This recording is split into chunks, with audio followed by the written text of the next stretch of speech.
Welcome to the first update video of Firecracker, a 4th of July special.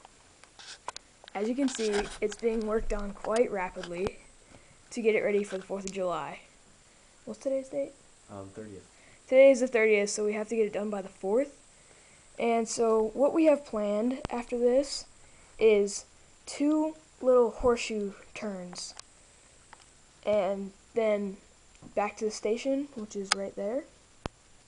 Still being worked on. And so what we have right now is an Immelman into a corkscrew. Ah. So I guess the only thing left now is a test run. Excellent.